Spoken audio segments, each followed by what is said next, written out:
अस्सलाम वालेकुम दोस्तों, सभी लोग ये सवाल कर रहे हैं कि आखिर आमिर नामी शख्स का अल्लाह के साथ ऐसा क्या मामला है कि इतना बड़ा मुआजिज़ा हुआ और जहाज उनको लिए बगैर परवाज ही न कर सका। नाजरीन, जब रब्बे करीम अपने किसी बंदे को अपने दर पर बुलाता है तो ना मुल्कों की सरहदें रुकावट बनती हैं, न क्लियरेंस न वीज़ा, क्योंकि जब बुलावा आता है तो ज़मीन व आसमान भी रास्ता दे देते हैं। नाजरीन, ये कहानी है आमिर अल महदी अल मंसूर अल कज़ाफ़ी नामी एक शख्स की, जो लीबिया से हज के लिए रवाना हो रहा था, लेकिन एयरपोर्ट पर इसे सिक्योरिटी क्लियरेंस न दी गई। कुछ ज़राए के मुताबिक कहा जाता है कि इनके नाम के साथ अल कज़ाफ़ी लिखा होने की वजह से इन्हें सिक्योरिटी क्लियरेंस नहीं दी गई। कुछ देर बाद उन्हें सिक्योरिटी क्लियरेंस भी मिल गई, लेकिन जब पायलट्स को इतला दी गई कि एक मुसाफिर रह गया है और आमिर को ले जाने के लिए कहा गया, तो पायलट्स ने जवाब दिया, अब दरवाजे बंद हो चुके हैं, इंजन ऑन हो चुका है, हम उसे नहीं ले जा सकते। सिक्योरिटी एहलकार ने आमिर को कहा, चलें, आपकी फ्लाइट निकल चुकी है, अब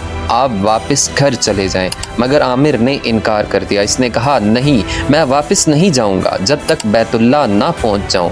मुझे अपने रब की ज़ात पर मुकम्मल यकीन है कि वो मुझे ज़रूर बुलाएगा। और फिर कुछ ही देर बाद इतला आई कि जहाज़ में फ़नी खराबी पैदा हो गई है और वो दोबारा एयरपोर्ट पर लैंड कर रहा है। जहाज़ के लैंड करते ही पायलट को बताया गया कि वो मुसाफिर आमिर अभी भी एयरपोर्ट पर मौजूद है। तो पायलट ने एक बार फिर इनकार किया और कहा, दरवाजे बंद हैं, इंजन ऑन है, जैसे ही फनी खराबी दूर होती है हम उड़ान भर लेंगे। फिर जहाज ने दूसरी बार भी परवाज कर ली। अब सिक्योरिटी एहलकार ने आमिर से कहा, अब तो दूसरा मौका भी खत्म हो चुका है, अब तो वाकया ही तुम नहीं जा सकते। मगर अल्लाह की कुदरत देखें, चंद लम्हों बाद एक बार फिर खबर आई, जहाज में फिर फनी खराबी पैदा हो गई है और उसे एक बार फिर वापस लैंड करना पड़ा। मगर इस बार कुछ मुख्तलिफ हुआ। पायलट का खुद पैगाम आया, क्या वो शख्स अभी भी एयरपोर्ट पर मौजूद है? जवाब आया, जी हाँ, वो मौजूद है। तो पायलट ने कहा, इस बार ये जहाज उसको लिए बगैर नहीं उड़ेगा, क्योंकि अब पायलट जान चुका था ये आम मुसाफिर नहीं। जब आमिर जहाज में सवार हुआ तो मुसाफिरों ने उसे खुश आमदीद कहा, इसके साथ सेल्फियां बनाई और उसे एक अजीम शख्स की तरह सराहा, जैसे वो अल्लाह का खास बंदा हो, रब के दर का बुलावा पाने वाला बंदा। नाजरीन, सब लोग हैरान थे कि आखिर आमिर अल महदी